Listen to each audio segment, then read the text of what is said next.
जय शिवराय मित्रांनो मित्रांनो 21 जिल्ह्यामधील शेतकऱ्यांसाठी अतिशय महत्त्वाची अशी समजली जाणारी शेतकरी गेल्या अनेक दिवसापासून ज्या योजनेच्या अंमलबजावणीची वाट पाहत आहेत अशी योजना म्हणजे नानाजी देशमुख कृषी संजीवनी प्रकल्प टप्पा 2 अर्थात पोखरा 2 आणि याच योजनेची राज्यामध्ये अंमलबजावणी करण्यासाठी आणि जागतिक बँकेसोबत करार करण्यासाठी आज राज्य शासनाच्या माध्यमातून मान्यता देण्यात आलेली आहे आणि याच्याच संदर्भातील एक महत्त्वाचा असा जी.आर. आज 8 जुलै 2025 रोजी निर्गमित करण्यात आलेला आहे।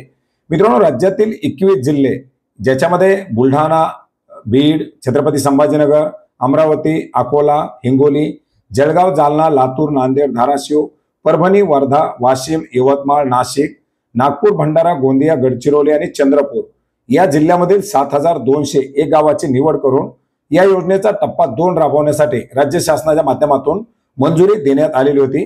या अनुषंगाने बऱ्याच साऱ्या समित्या गठीत करण्यात आलेल्या होत्या आणि या योजनेचा टप्पा 2 च्या सुकाणू समितीची मान्यता प्राप्त झालेली आहे आणि 29 जून 2025 च्या मंत्रिमंडळाच्या बैठकीमध्ये या योजनेची अंमलबजावणी करण्यासाठी मान्यता देखील देण्यात आली होती।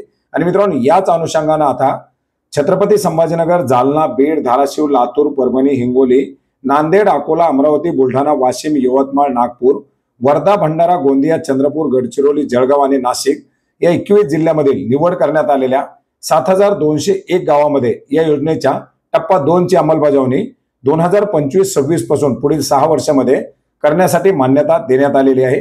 मित्रांनो या प्रकल्पासाठी सुमारे 6000 कोटी रुपयाची गुंतवणूक करण्यासाठी मंजुरी देण्यात आलेली असून याच्यापैकी 70% निधी अर्थात 4200 कोटी रुपये हे जागतिक बँकेकडून अल्प दराच्या व्याजासहित स्वरूपामध्ये कर्ज स्वरूपामध्ये तर 30% निधी म्हणजे 1800 कोटी रुपये हे राज्य शासनाच्या माध्यमातून गुंतवणूक करण्यासाठी मान्यता दिलेली आहे। मित्रांनो या प्रकल्पासाठी लागणारी 70% आणि राज्य शासनाच्या हिश्श्याची 30% रक्कम अशी एकूण 100% रक्कम कृषी विभागाच्या नियमित वार्षिक नियुक्त्या उपलब्ध करून द्यायचा आहे।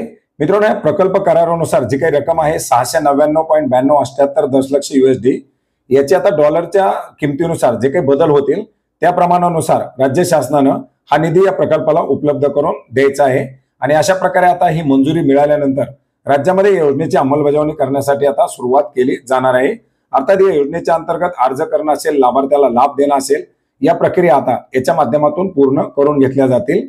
याच्यामध्ये शेतकरी, भूमिहीन कुटुंब, शेतकरी गट, स्वसहायता गट, शेतकरी उत्पादक कंपन्या इत्यादी विविध विभागातील जे लाभार्थी असतील त्याच्या अंतर्गत लाभार्थी म्हणून पात्र होणार आहेत। याच्यामध्ये 5 हेक्टर पर्यंत जमीन धारणा असलेले वैयक्तिक शेतकरी लाभाच्या घटकाचा लाभ घेण्यासाठी पात्र असतील। याच्यामध्ये हवामान अनुकूल बियाणे उत्पादन या घटकाकरता जमीन धारणेची मर्यादा 8 लागू राहणार नाही। अर्थार्थी 5 हेक्टर जमीन धारणा असलेल्यापर्यंत जे शेतकरी असतील अशा शेतकऱ्यांना या योजनेच्या अंतर्गत आता लाभ दिला जाणार आहे। प्रकल्पाच्या अंतर्गत येणारा जे काही लाभ असेल, अनुदानाचे जे वितरण असेल ते फक्त आणि फक्त डीबीटीच्या माध्यमातून लाभार्थ्याच्या आधार लिंक बँक खात्यावरती केलं जाणार आहे। मित्रांनो या प्रकल्पाच्या अंतर्गत विविध बाबी करता लाभार्थ्याला दिलं जाणारं अनुदान हे केंद्र शासनाच्या, राज्य शासनाच्या प्रचलित योजनांच्या अंतर्गत जे काही लागू मापदंड असतील त्याच्यानुसार लागू असणार आहे। याचबरोबर या प्रकल्पाची अंमलबजावणी करण्याच्या दृष्टिकोनातून वेळोवेळी मार्गदर्शक तत्व सूचना निर्गमित केल्या जातील आणि याच मार्गदर्शक सूचनांच्या अधीन राहून ही योजना आता राज्यामध्ये राबवली जाणार आहे। तर मित्रांनो गेल्या अनेक दिवसापासून प्रतीक्षेत असणाऱ्या शेतकऱ्यांसाठी एक दिलासादायक असा अपडेट आहे। मित्रांनो आता लवकरच याचे अर्ज सुरू केले जातील। शेतकऱ्यांकडे फार्मर आयडी बंधनकारक असणार आहे। आपल्या फार्मर आयडी नुसार शेतकऱ्यांना आता पुढे या योजनेच्या अंतर्गत लाभ देण्याचा प्रयत्न केला जाणार आहे। मित्रांनो पूर्वी या योजनेची अंमलबजावणी केली जात असताना याच्यामध्ये शेतकऱ्यांची नवीन नोंदणीकरण असेल, लाभार्थ्याचं लॉग इन असेल, अशा वेगवेगळ्या बाबी पार पाडल्या जात होत्या। मात्र आता याच्यावरती पोर्टलवरती काही बदल केले जातील आणि फार्मर आयडीच्या आधारेच याच्यामध्ये सुद्धा शेतकऱ्यांना लॉग इन करून लाभ देण्याचा प्रयत्न केला जाणार आहे। मित्रांनो आता याच्या अर्जाच्या संदर्भातील, पोर्टलच्या संदर्भातील, ऍप्लिकेशनच्या संदर्भातील जे काही अपडेट असतील ते अपडेट आपण वेळोवेळी जाणून घेण्याचा प्रयत्न करणार आहोत। भेटूयात नवीन माहितीसह, नवीन अपडेटसह। धन्यवाद।